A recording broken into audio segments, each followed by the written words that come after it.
Sí.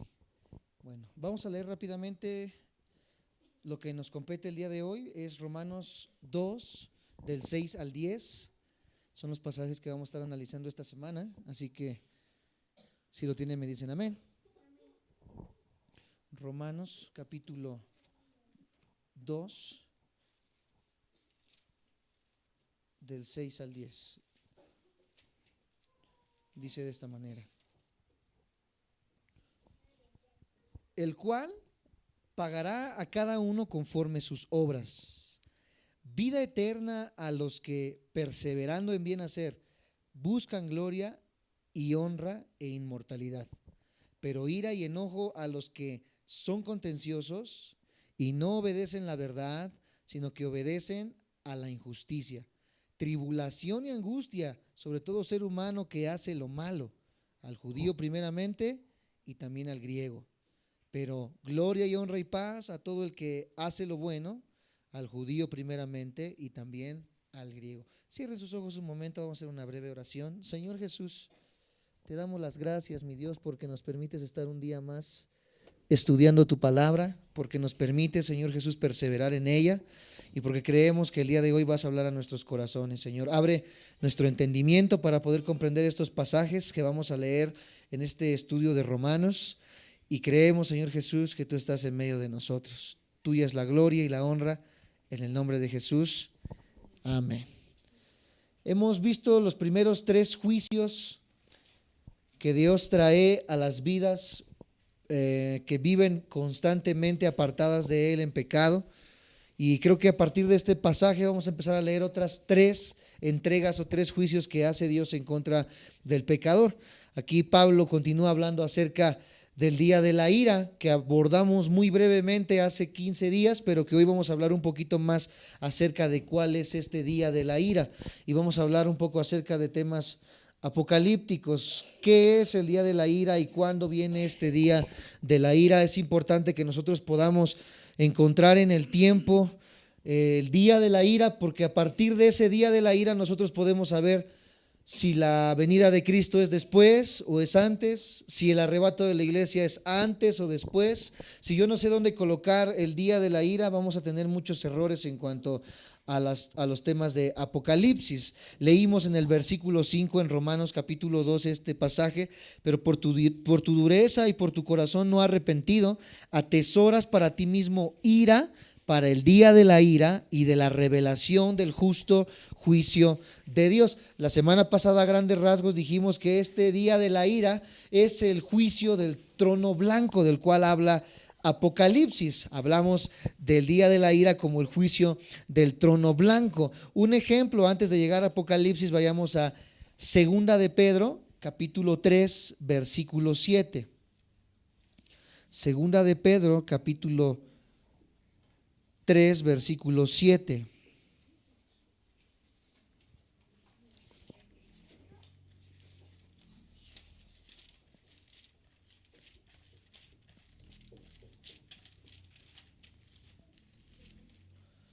Segunda de Pedro 3, 7, lo tenemos, me dicen amén.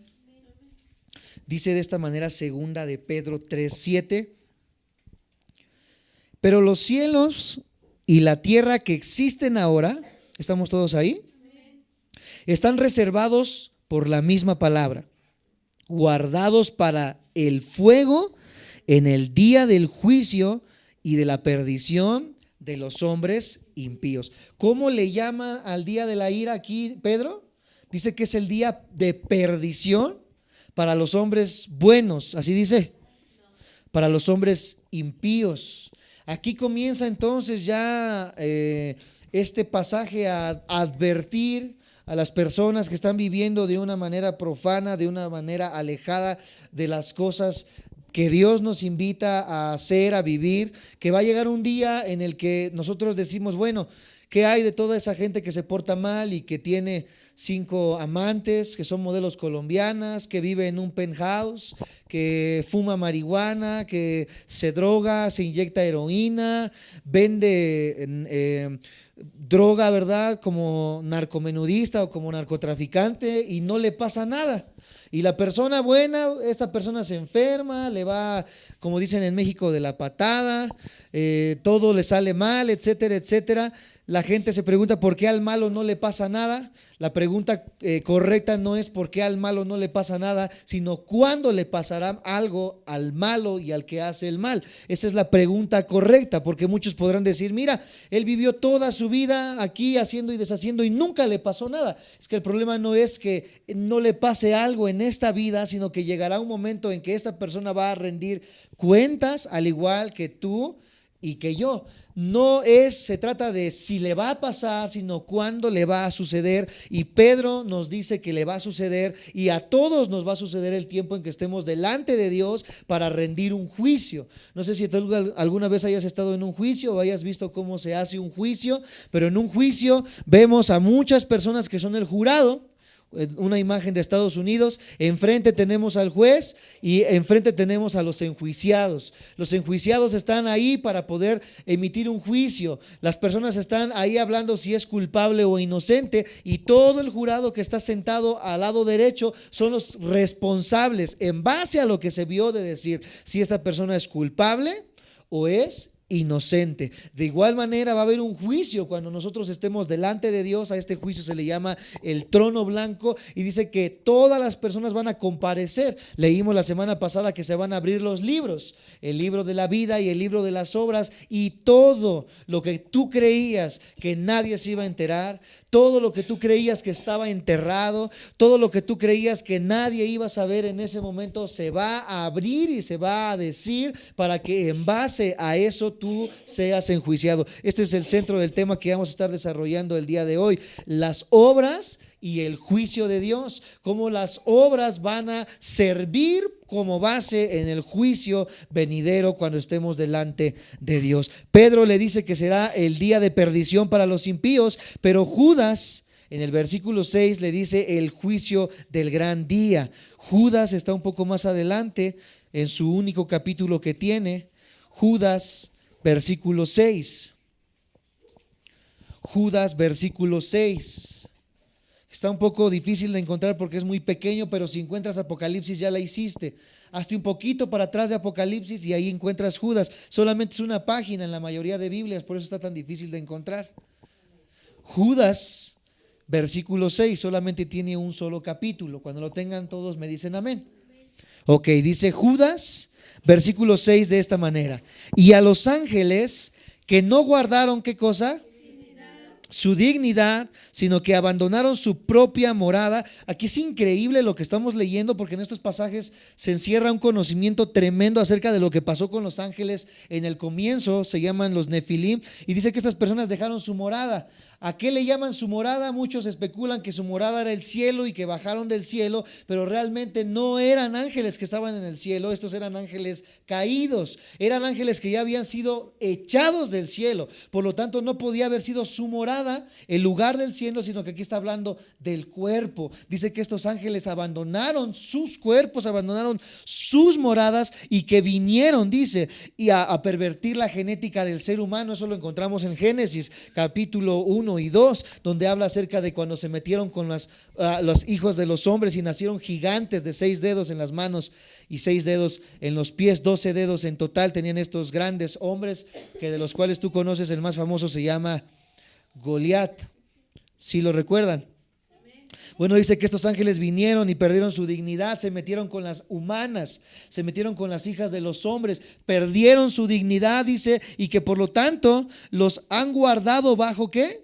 Obscuridad, en prisiones eternas para el juicio del gran día. Dice que estos demonios, estos ángeles caídos, no demonios, saquen eso de la mente. Una cosa son los demonios, otra cosa son los ángeles caídos. Dice que estos ángeles caídos están guardados en prisiones de oscuridad, que en Apocalipsis, cuando estemos estudiando, dice que va a caer un ángel que va a abrir el foso del abismo, este lugar donde los ángeles estaban encerrados, y van a salir para comenzar a destruir la tierra. Entonces dice que estos ángeles no fueron perdonados. Yo digo, si estos ángeles no fueron perdonados, ¿qué quiere decir o qué nos quiere decir a nosotros? Que nosotros seremos perdonados si no hacemos conforme Dios nos manda a hacer. Si los mismos ángeles, que eran seres divinos, que estaban cerca de Dios, no fueron perdonados por su pecado, mucho menos nosotros tendremos tregua si nosotros seguimos viviendo una vida desordenada en contra de este Dios santo y justo que tenemos como Señor. Pablo también explica esto en segunda de Timoteo, en la carta que le envía a Timoteo. Segunda de Timoteo capítulo 4 versículo 1. Si no lo encuentras, te pido que lo apuntes y vamos a darle todos lectura. Segunda de Timoteo capítulo 4 versículo 1. Tengo que abordar bastante el día de hoy, espero que podamos cubrirlo todo. Dice segunda de Timoteo capítulo 4 versículo 1 de esta manera: te encarezco delante de Dios y del Señor Jesucristo, que juzgará a los vivos y a los muertos en su manifestación y en su... Sigue hablando entonces Pablo acerca de que va a llegar un día en que todos vamos a ser enjuiciados. De que aquellas personas que tú dijiste, bueno, ya, Dios, ¿por qué no les hiciste nada? Mira cómo me hicieron, mira cómo me hirieron, mira, me abandonaron, mira, me hizo daño, etcétera, etcétera. ¿Por qué permitiste que pasara todo esto? Lo permitió porque todas estas personas van a comparecer delante de un juicio y Dios va a pagar conforme lo que hicieron estas personas mientras estuvieron en el cuerpo. También Pablo nos habla en segunda de Tesalonicenses otra porción acerca de esto, un poco hacia atrás de Timoteo. Donde estabas vas a encontrar primera de Timoteo y después Tesalonicenses, segunda carta, capítulo 1, versículo de 7 al 8. Segunda de Tesalonicenses 1, 7 al 8, lo tienen, me dicen amén. Dice, y a vosotros que sois atribulados, daros reposo con nosotros cuando se manifieste el Señor Jesús desde el cielo con los ángeles de su poder. Algunos detalles de este juicio final son descritos también por Juan y ahora lo encontramos en Apocalipsis capítulo 20, versículo del 11 al 15. Apocalipsis, aquí es donde vemos de una manera más clara lo que pasa con el juicio del trono blanco, y ese es casi el último capítulo de Apocalipsis.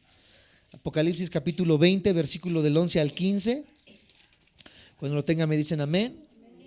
Dice de esta manera Apocalipsis 20 del 11 al 15: y vi un gran trono blanco y al que estaba sentado en él, de delante del cual huyeron la tierra y el cielo, y ningún lugar se encontró para ellos. Y vi a los muertos, grandes y pequeños, de pie ante Dios, y los libros fueron abiertos. Y otro libro fue abierto, el cual es el libro de la vida, y fueron juzgados los muertos por las cosas que estaban escritas en los libros, ¿según qué? Una vez más, ¿según qué? Y el mar entregó los muertos que había en él. Aquí hablamos de todas las personas que murieron en naufragios. El Titanic es uno de los ejemplos más grandes. El mar entregó a los muertos que había en él, y la muerte y el Hades entregaron los muertos que había en ellos, y fueron juzgados cada uno según, nuevamente, ¿qué? Sus obras. Y la muerte y el Hades fueron lanzados al lago de fuego. Esta es la muerte segunda. Dice que el ser humano tiene de dos. Cuando tú estás en Cristo tienes dos vidas. La primera vida, que es cuando naces, y la segunda vida que recibes cuando vienes a Cristo. Pero el impío o el que no está en Cristo tiene dos muertes. La primera muerte, que es la muerte natural, y la Biblia nos habla de una segunda muerte, y esta segunda muerte se describe como que serán echados a un lago de fuego. Creo que la mayoría de nosotros nos hemos quemado alguna vez, y creo que no es una experiencia muy grata el quemarse y el que se te haga una ampolla. Bueno, dice que no solamente te vas a quemar con un carboncito, con una vela o con un cerillo, sino que dice que va a haber un lago que arde, en el cual dice que el fuego del tormento sube cada día y que es eterno y que no tendrá fin. Dice que esta es la paga y esta es la muerte segunda para todos aquellos que conforme sus obras fueron juzgados. Creo que no hay penitencia, no hay horror más grande que tú puedas imaginar para una persona que te hizo daño y que vivió en rebelión en contra de Dios, que el existir eternamente ardiendo en un lago de fuego. Creo que sería la experiencia más aterradora que puede existir. Creo que no le desearíamos esto a nadie, pero ciertamente esta es la paga del pecado en una persona que muere sin Cristo. Jesús declaró que en este tiempo, Mateo 13, acompáñenme rápidamente, estamos viendo bastante o de una manera muy amplia lo que será el juicio de Dios.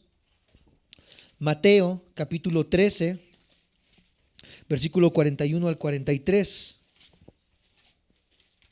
Por eso es que muchas de las denominaciones cristianas heréticas, como los rosacrucistas y otras denominaciones heréticas que se han levantado, como la Iglesia de los Testigos de Jehová, enseñan, amados santos de Dios, que el infierno de fuego no existe.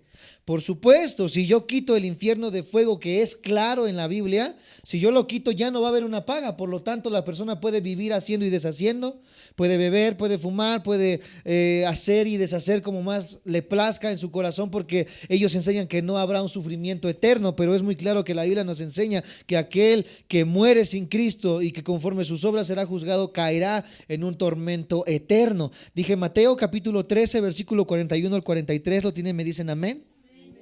Dice: enviará el Hijo del Hombre a sus ángeles y recogerán de su reino a todos los que sirven de tropiezo. Esto es, amados hermanos, a los cristianos que están tropezando a otros cristianos. Por supuesto que digo cristianos entre comillas, porque estos nunca fueron regenerados y nunca nacieron de nuevo. Estamos en el versículo 41. Y recogerán de su reino los que sirven de tropiezo y a los que hacen ¿qué?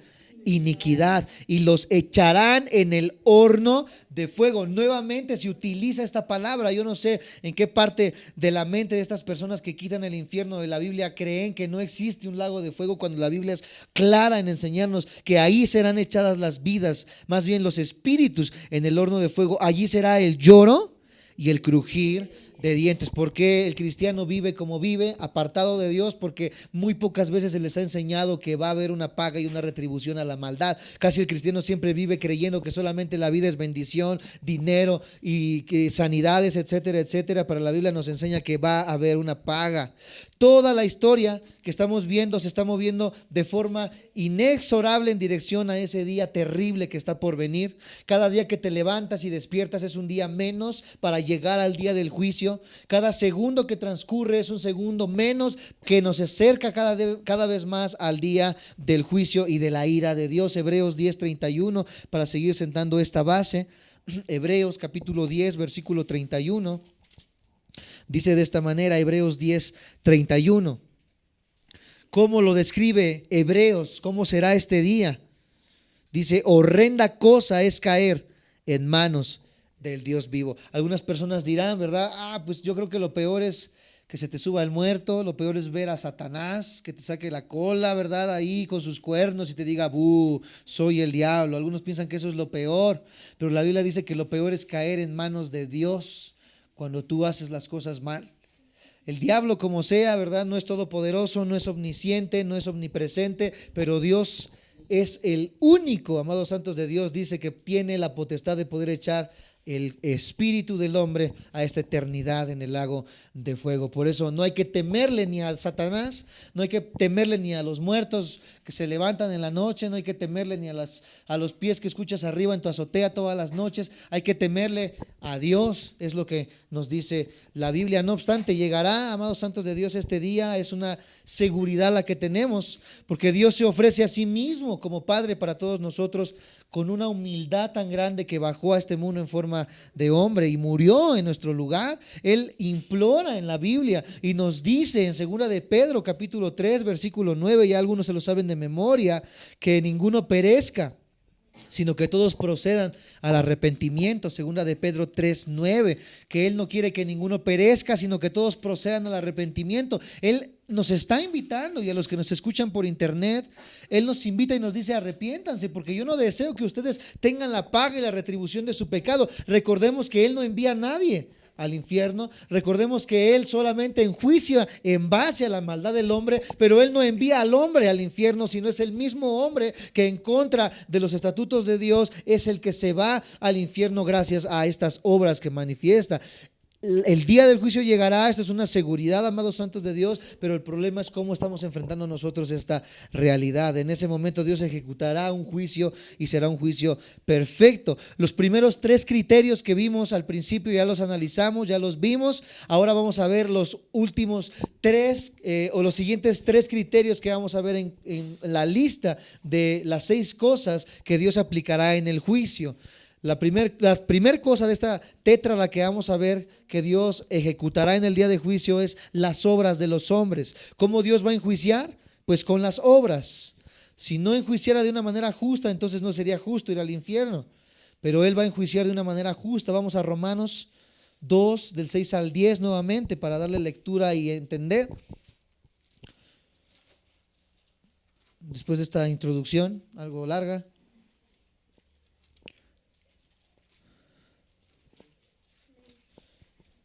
Vamos a analizar las obras, que será una de las bases con las que Dios va a juzgar. Bueno, ¿cómo Dios va a juzgar al hombre para enviarlo al infierno? Solamente Dios dice, tú te vas al infierno y tú te vas al cielo. No, hay un protocolo que Dios va a utilizar para poder enjuiciar a las personas. Romanos 2, del 6 al 10 nos dice nuevamente de esta manera, Romanos 2, 6 al 10, el cual pagará a cada uno conforme sus obras. Vida eterna a los que perseverando en bien hacer buscan gloria y honra e inmortalidad, pero ira y enojo a los que son contenciosos y no obedecen la verdad, sino que obedecen a la injusticia.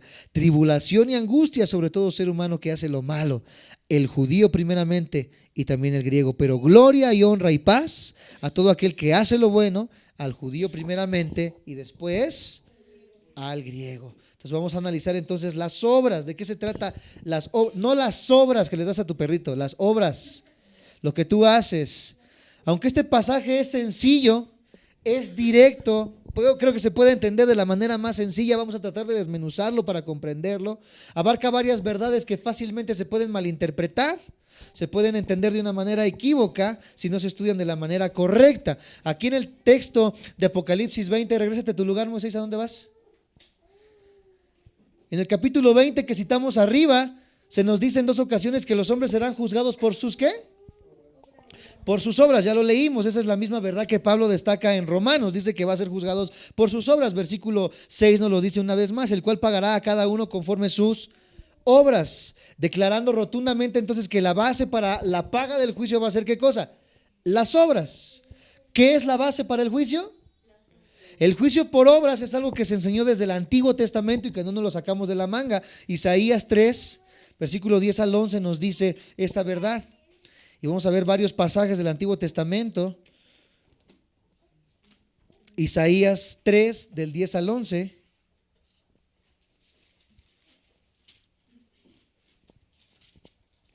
Isaías 3, del 10 al 11, lo tienen, me dicen amén. Dice: decida al justo que le irá bien, porque comerá de los frutos de sus manos.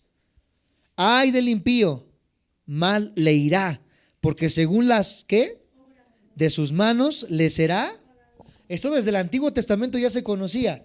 Lo que tú haces mal, lo vas a cegar mal. A través de Jeremías vemos otra verdad igual. El profeta Jeremías en el capítulo 17, allá adelante de Isaías, Jeremías 17, versículo 10. Le doy lectura, dice: yo Jehová, que escudriño la mente, que pruebo el corazón, para dar a cada uno según su camino, que se traduce también sus obras según el fruto de sus obras. Jehová paga conforme nuestro andar y conforme nuestras obras. Jesús reiteró también esto en el Nuevo Testamento, en Mateo 16, 27. Acompáñenme por favor. Mateo 16, 27. Para que vean que esto es una enseñanza constante desde el Antiguo Testamento hasta el Nuevo Testamento. Mateo 16, 27.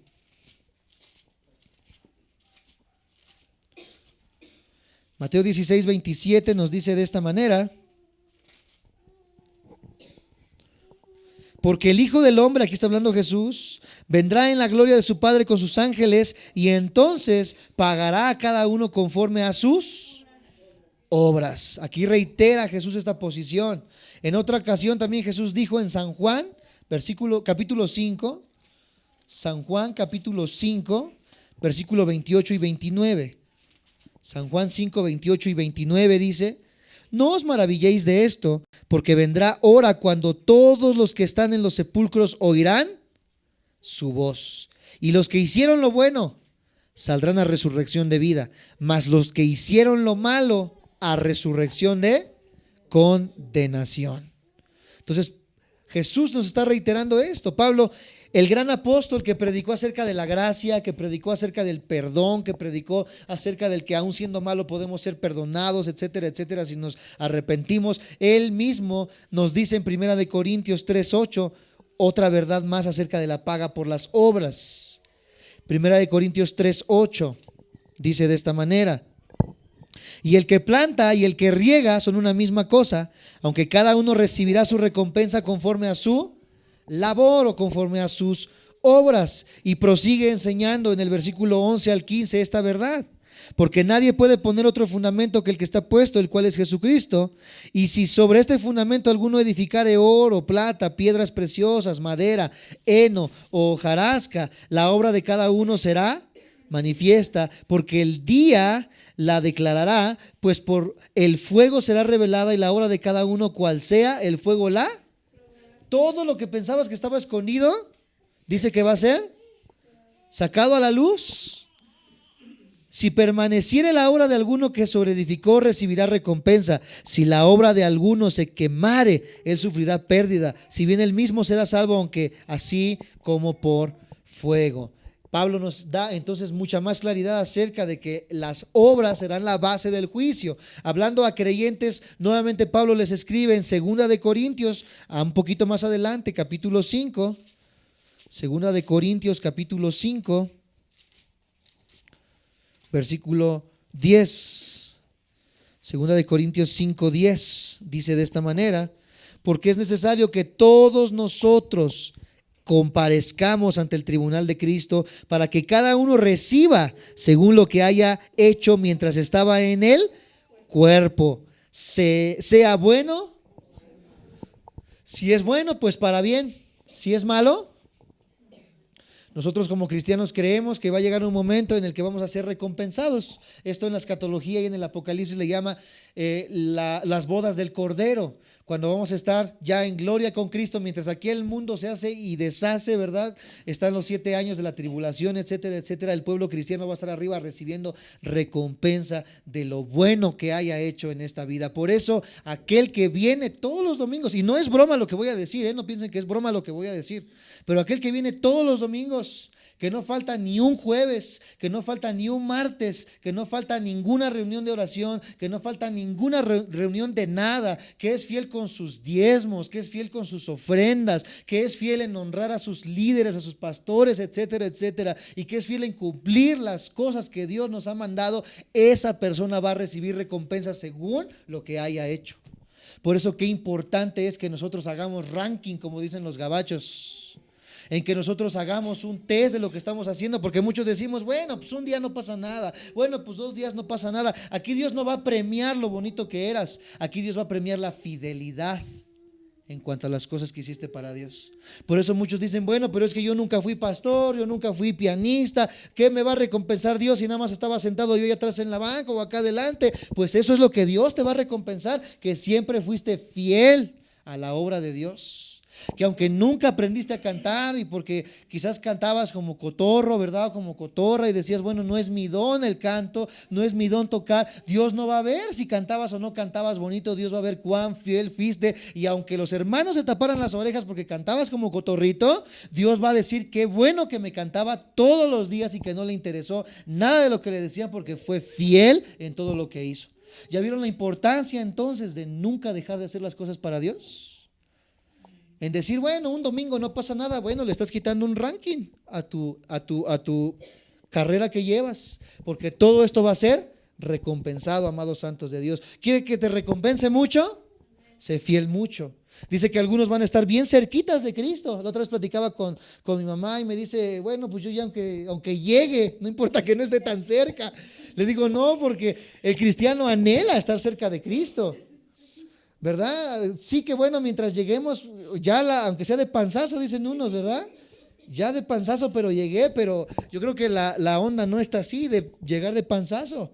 La cosa es hacer lo mejor posible, porque no solamente, escucha, vamos a recibir recompensa en las bodas del Cordero, sino que la Biblia nos dice que también las personas que más fueron fieles y que predicaron su palabra, cuando venga Jesús a instaurar su reino milenial aquí en la tierra, Dios le va a entregar México a Giovanni, le va a entregar Guatemala a mi hermana Chelita, le va a entregar a Argentina a mi hermana Teresita, le va a entregar a Estados Unidos, si siguen los países de esa manera, claro, estoy hablando hipotéticamente, porque va a ser restaurado todo el planeta después del caos que se va a vivir, pero cada uno va a recibir autoridad sobre regiones geográficas según cuánto tú hayas hecho en vida. Por eso dime si no importa ser fiel en las cosas de Dios. Bueno, no escucho aménes, yo creo que sí. Digo que sí es bueno. Ustedes se quedarán entonces ahí arrumbaditos mientras nosotros gobernamos, ¿verdad? Algún país. Pongan a girar su ardilla. No, huicholes no. Incluso en esa admirable epístola que Pablo nos escribe en Gálatas, capítulo 6, es que se pusieron a pensar cuánto han fallado, ¿no? Gálatas capítulo 6. ¿Lo tienen? Me dicen amén. Me esperan porque yo no lo tengo. Gálatas capítulo 6, versículos del 7 al 9. 6 del 7 al 9 dice: no os engañéis, Dios no puede ser burlado, pues todo lo que el hombre sembrare, eso también segará. Porque el que siembra para su carne, el que siembra para su deleite, el que siembra para sus gustos, de la carne segará corrupción. Mas el que siembra para el espíritu, el que siembra en congresos, el que siembra en discipulados, el que siembra en seminarios, el que siembra en libros que le ayuden, el que siembra en todo lo que es del espíritu segará vida eterna. No nos cansemos pues de hacer el bien. Hoy no voy porque me duele la pata, dicen unos. Hoy no voy porque me duele la cabeza. Hoy no voy porque me duele el pecho. Hoy no voy porque me duele la mano. No te canses de hacer el bien, porque a su tiempo va a haber una recompensa. A su tiempo segaremos si no desmayamos. Así que según tengamos oportunidad. ¿Hoy tuviste oportunidad de hacer lo bueno? ¿Ayer? ¿Mañana? Pues hazlo bien a todos, y mayormente ¿a quiénes? A la familia. Algunos dicen, ¿verdad? Voy por la calle, es que Isaí dijo que hagamos el bien cuando tengamos oportunidad. Y ahí veo a la indígena de Puebla que me está pidiendo dinero. Pues yo creo que voy a hacer el bien para que Dios me lo vea y me lo apunte ahí en el libro de las obras. Toma, indígena, toma tus 10 pesitos. Dice, espérate tantito. Primeramente ayuda a los que están en la fe. Ayuda a los de la iglesia, pregunta si la iglesia está pasando por alguna aflicción, y a esos son los primeros que tienes que ayudar según lo que dice la Biblia, porque ellos ya conocen el caminar en Cristo, etcétera, etcétera. Y cuando tú ayudas a alguien que está afuera, no la vuelves a ver, ni le predicaste el evangelio, quién sabe si era una ratera vestida de Adelita, etcétera, etcétera, y ya está buscando dónde vives para poder robarte en la noche. Pero Dios dice, ayuda primeramente a los de la familia de la fe. ¿Tienes deseo de ayudar? ¿Tienes una despensita que has echado mano? ¿Te llegó un dinerito extra? Ven y pregúntale a la gente que te rodea, aquella que ves lastimada, que ves herida, que ves cansada, que ves con problemas, y dile, ¿te puedo ayudar en algo? Y no nada más digas, voy a orar por ti. ¿En qué te puedo ayudar? Aunque sea una bolsita de frijoles, pero en eso te puedo ayudar, eso es lo que te voy a dar.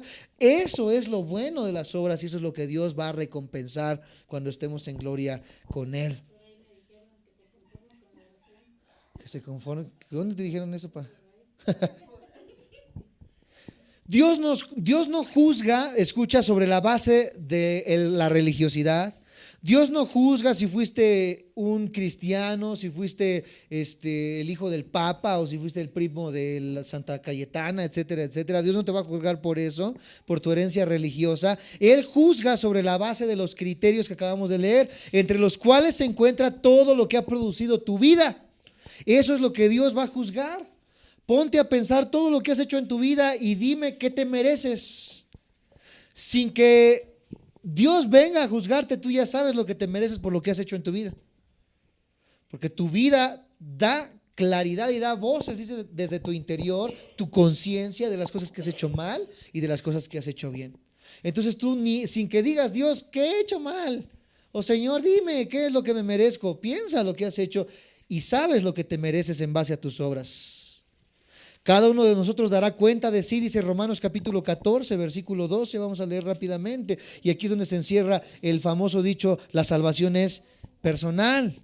Romanos 14, versículo 12, dice de esta manera: de manera que cada uno de nosotros dará a Dios cuenta de sí. No vas a decir, bueno, es que Isaí, o es que Karina, o es que Nayeli, por su culpa yo estoy aquí. No es por, yo voy a juzgar a ellos por lo que ellos hicieron. Hoy te voy a juzgar a ti por lo que tú has hecho. Y no me vengas con que otro hizo o te hizo. Es como tú reaccionaste ante lo que te hicieron, dijeron o hirieron, en base a lo que Dios te va a juzgar, porque Él va a juzgar a los otros en base a lo que los otros hicieron. Pero nadie se va a escapar del juicio de Dios. Y este juicio va a traer cosas buenas para algunos, pero juicio malo para otros. ¿Me siguen? Me dicen amén.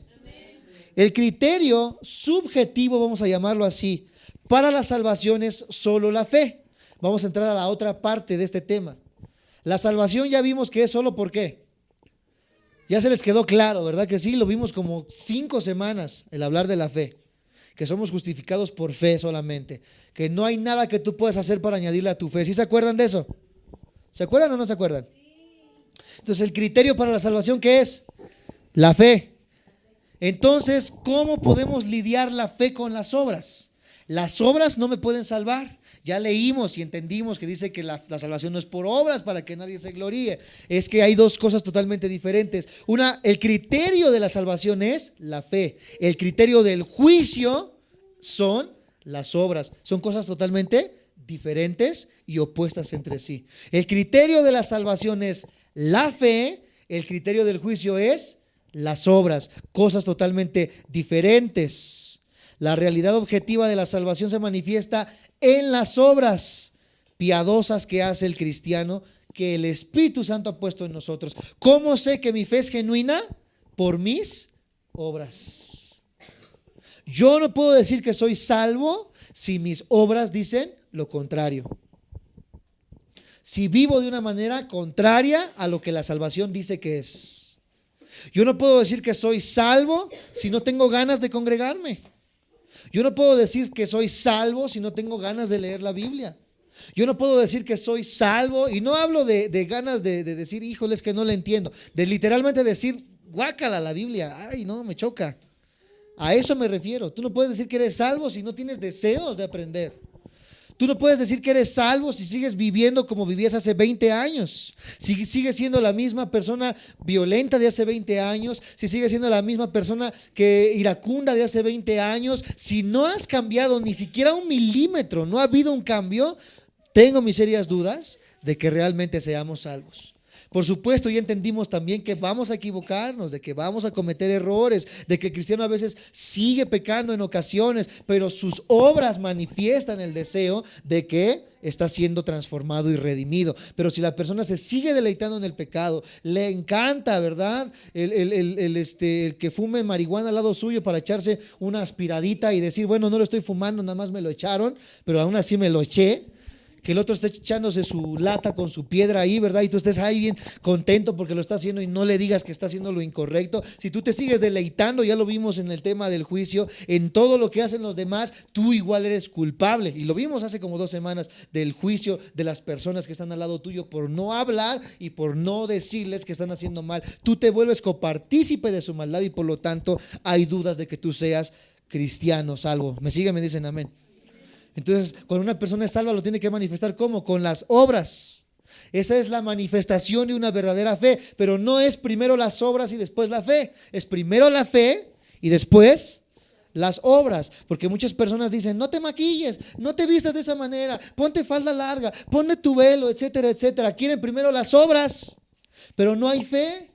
Dentro de su vida diaria viven completamente apartados de Dios. Pero cuando una persona primeramente busca la fe, después las obras van a manifestar esa fe. ¿Me siguen? Me dicen amén. Por eso dice Mateo 7, 16 y 20, por sus frutos los conoceréis. Ya se saben los frutos del Espíritu. Ahí Mateo 7, 16 y 20. Por sus frutos lo conoceréis. Ya no lo sabemos de memoria, no vamos a darle lectura. ¿Cómo sabemos que alguien es cristiano? Por sus frutos. Las obras en la vida de una persona son una de las bases inquebrantables sobre las cuales Dios va a juzgar. Todo hombre tendrá que comparecer ante este juez divino entonces, quien tiene un registro exhaustivo de todo lo que tú has hecho. No se le escapa nada a Dios de lo que hemos hecho. Él tiene un registro completamente completito y nada de que se le trabó la computadora y ya no sirvió Excel. A él no le pasa eso, como nos pasaba a nosotros. Dios tiene completamente un registro actualizado de todo lo que hemos hecho. Por supuesto, debe aclararse que aunque las escrituras, tanto en el Antiguo Testamento como en el Nuevo Testamento, enseñan que el juicio es por las obras, no se enseña nunca que las obras traigan salvación. Ya nos quedó claro eso, ¿verdad? Salmo 115, versículo 1. Salmo 115, versículo 1. Nos habla acerca de esto. Ya vamos terminando la clase de hoy. Salmo 115, versículo 1.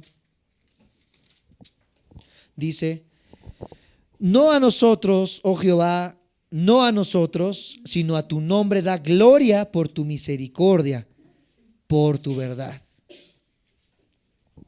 Por su verdad, por su misericordia somos salvos, y por la fe en la obra de Cristo Jesús nos deja claro que no es por las obras. Todas las cosas buenas que una persona haga tienen o vienen de Dios y es para la gloria de Dios, nunca para nosotros. Isaías 48, 11, apúntalo, te lo voy a leer, yo te lo leo, tú lo apuntas. Isaías 48, 11 dice de esta manera: por mí, aquí está hablando Jehová, por amor de mí mismo lo haré, para que no sea mancillado mi nombre, y mi honra no la daré a otro. ¿Las obras para qué son? Para la gloria de Dios y nunca para nuestra propia gloria. Dios salvará a los que Él tenga a bien salvar, y Él tendrá gracia para los que Él quiera tener gracia. No es por nuestras obras, es porque Él quiere hacerlo. Ya estamos terminando, pero yo creo que vamos a dejar lo demás para la siguiente semana porque nos queda aterrizar bastante en el tema. Solamente rápidamente para terminar, vamos a buscar Jeremías 31, 31 al 33. Sonó como trabalenguas. Isaías 31, 31 al 33. Perdón, Jeremías, si están despiertos, eso es todo. Jeremías 31, 31 al 33. Ya se lo están recitando. Así se hubieran aprendido las tablas. Jeremías 31, 31 al 33. ¿Lo tienen? ¿Me dicen amén?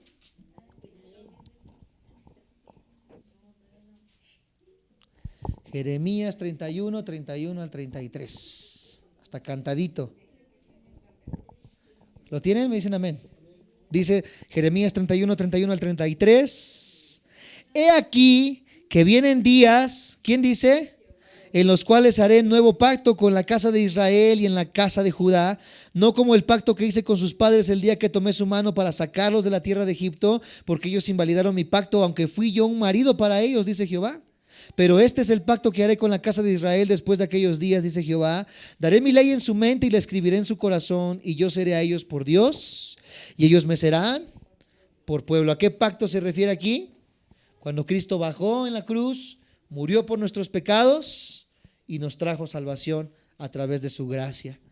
La siguiente semana continuamos entonces con este tema acerca de las obras, la fe y la salvación, y cómo tiene una completa interacción una con otra.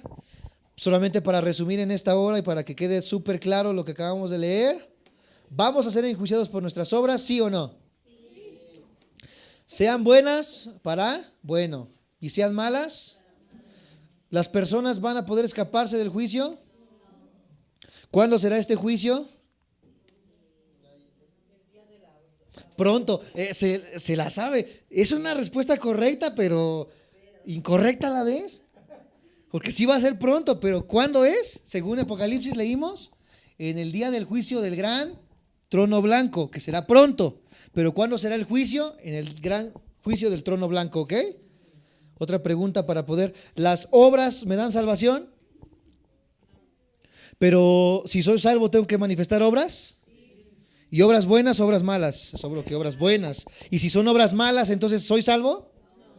Jamás lo fui, nunca fui regenerado, pero si voy cambiando, aunque sea lento, aunque te haya costado 1 año dejar un cigarro, o 2 años, o 3 años, pero lograste dejarlo.